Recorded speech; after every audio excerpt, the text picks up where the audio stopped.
नमस्कार दोस्तों, मैं राजेश सर अपने इस YouTube चैनल में आप सबका स्वागत करता हूं। दोस्तों, रीजनिंग के क्रम परीक्षण का चैप्टर चल रहा है जिसमें 3 प्रकार के पार्ट होते हैं। इसके मैंने 2 पार्ट आपको पढ़ा दिया है, आज तीसरा पार्ट हम लोगों को पढ़ना है। दोस्तों, जैसे ये क्वेश्चन दिया है कि ए बी सी डी और ई 5 स्टील के बॉक्स हैं। ई केवल ए से भारी है, सी ए और ई से भारी है और बी से कम भारी है, जो सबसे भारी नहीं है, तो कौन सा बॉक्स सबसे भारी है। दोस्तों, ऐसे सवाल को हल करने के लिए थोड़ी सी सावधानी आपको बरतनी है, क्योंकि इसमें कुछ ऐसे शब्द दिए गए हैं जिसका अर्थ ऐसा लगता है कि क्वेश्चन के सेंस के अनुसार कुछ और है और सोल्यूशन करने पर कुछ और निकलता है। तो यहाँ ध्यान देना है, क्या करना है तो यहाँ ध्यान दे। देखिए, इसमें इंपॉर्टेंट क्या है, एक शब्द आपका ये आया है केवल, ये बहुत महत्वपूर्ण है, मायने रखता है। और एक शब्द आपका ये आया है जो कि मैं पहले भी इसके बारे में बता चुका हूं। सीटिंग अरेंजमेंट जब हम लोग पढ़ रहे थे, बैठकी व्यवस्था, तो उसमें मैंने इस जो शब्द के बारे में बताया था कि जो शब्द का अर्थ क्या होता है।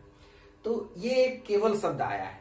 देखिए दोस्तों, केवल का मतलब क्या होता है। जैसे ये देखिए 1 2 3 4 5, ये 5 स्टील के बॉक्स हैं। तो कह रहा है कि ई केवल ए से भारी है, मतलब ये हुआ कि ई जो है ए से ही भारी है, बाकी सभी से क्या है, ये हल्का है। केवल का मतलब ये हुआ। कहीं कहीं केवल के जगह पे सिर्फ शब्द का भी प्रयोग होता है। तो जैसे दोस्तों, इसको हल करने के लिए मैंने आपको बताया था कि जो भारी है उसको हम ऊपर लिख लें और जो हल्का है उसको नीचे लिख लें। इस तरह से हम लोग कर लें। तो जैसे दिया है कि ई केवल ए से भारी है। देखिए दोस्तों, यहां ध्यान देना है, ई केवल ए से भारी है, मतलब ये हुआ कि ई जो है केवल ए से भारी है और बाकी सभी से ये हल्का होगा। इसके कहने का मतलब जो कौन कौन से बच रहे हैं इसमें, तो बी बच रहा है, सी बच रहा है और डी बच रहा है। इन तीनों से ये जो है हल्का होगा। कौन, ई। अब आपसे यहां कह रहा है सी ए और ई से भारी है।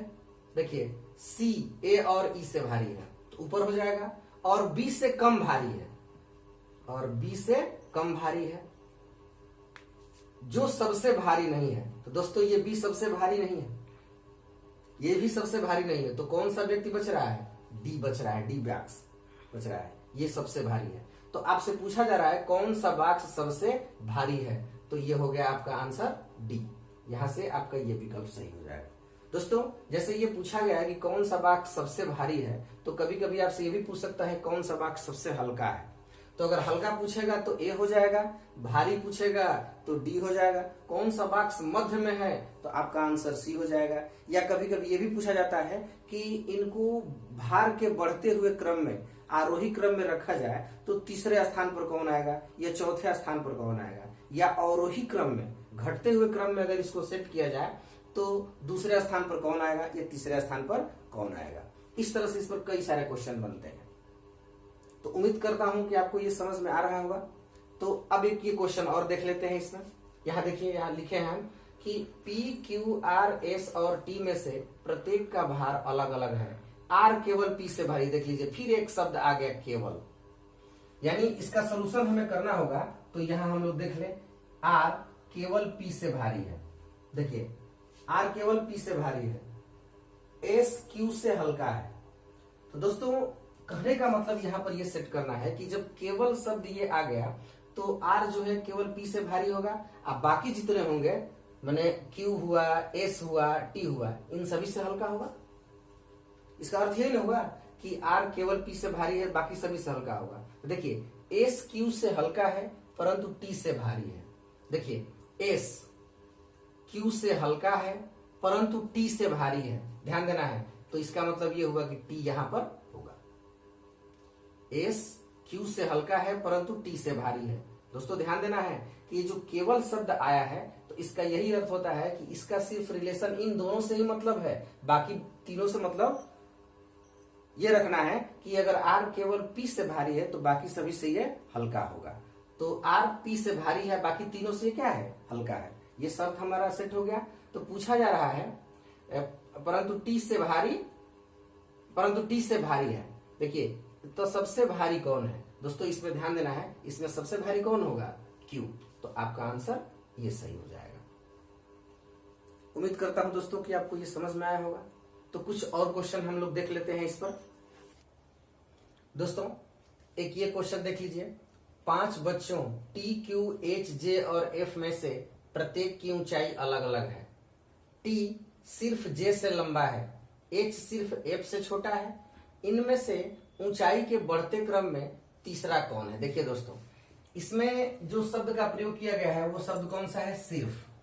देखिए सिर्फ शब्द का प्रयोग किया गया है, तो सिर्फ शब्द और केवल शब्द में कोई विशेष अंतर नहीं होता है, ये ध्यान रखना है। जैसे ये कह दिया यहाँ पे कि ये बच्चों की संख्या कितनी है? 5, 1 2 3 4 5। अब यहाँ पर पढ़ेंगे कि टी सिर्फ जे से लंबा है, मतलब ये हुआ कि ये जो टी है ये सिर्फ जे से लंबा है। तो देखिए टी और जे ये तो क्लियर हो गया। अब बचा है हमारा क्यू, एच और एफ, यानी टी सिर्फ जे से लंबा है तो बाकी इन तीनों से ये छोटा ही होगा, ये निश्चित रूप से तीनों से छोटा ही होगा। तो यहां कह रहा है कि एच सिर्फ एफ से छोटा है, तो देखिए अब देखिए एच सिर्फ एफ से छोटा है, ये हो गया। अब देखिए बच्चों ये आपका बच रहा है क्यू, ये क्या बच रहा है? क्यू। देखिए एच सिर्फ एफ से छोटा है, टी सिर्फ जे से लंबा है, तो बचा जो है क्यू वो यहां रहेगा, क्योंकि क्यू से कोई रिलेशन आपको इसमें दिया नहीं गया है। फिर से एक बार हम समझ लेते हैं, टी सिर्फ जे से लंबा है, तो टी सिर्फ जे से लंबा है, बाकी सबसे हल्का है। क्लियर हो गया? एच सिर्फ एफ से छोटा है, एच सिर्फ एफ से छोटा है, अब बाकी सभी से लंबा है, तो क्यू से भी लंबा होगा ना, तो यहां पर आपका क्यू हो जाएगा। तो कह रहा है इसमें कि ऊंचाई के बढ़ते क्रम में तीसरा कौन है? तो गिन लीजिए 1 2 3, ये कौन है तीसरा? क्यू। आपका आंसर हो जाएगा क्यू, ये इस तरह से हो जाएगा। अब एक क्वेश्चन और है यहाँ पे, जिसको देख लेते हैं कि एम, एन, टी, आर और डी में से प्रत्येक की लंबाई अलग अलग है। टी डी से लंबा है किंतु एम से नाटा है। देखिए टी डी से लंबा है किंतु एम से नाटा है। आर एम से लंबा है किंतु डी से नाटा है। देखिए दोस्तों, आर एम से लंबा है किंतु डी से नाटा है। सेट हो गया। इनमें सबसे लंबा कौन है? देखिए इसमें सबसे लंबा कौन है? एम। तो आपका आंसर हो जाएगा ये एम। दोस्तों उम्मीद करता हूं कि ये क्वेश्चन आपको समझ में आए होंगे। दोस्तों क्रम परीक्षण का ये तीसरा पार्ट बहुत ही छोटा पार्ट है, इस पर और सारे क्वेश्चन जो होंगे ऐसे क्वेश्चन ढूंढ के आपको अपने से लगाना है। जो क्वेश्चन आपको नहीं आते हैं कृपया आप, ये मेरा व्हाट्सएप नंबर है जो कि मैं हर वीडियो में आपको बताता हूँ, तो इस व्हाट्सएप नंबर पर अगर आप उस प्रश्न को सेंड करेंगे तो निश्चित रूप से मैं इसका सोल्यूशन आपको अति शीघ्र पहुंचाऊंगा।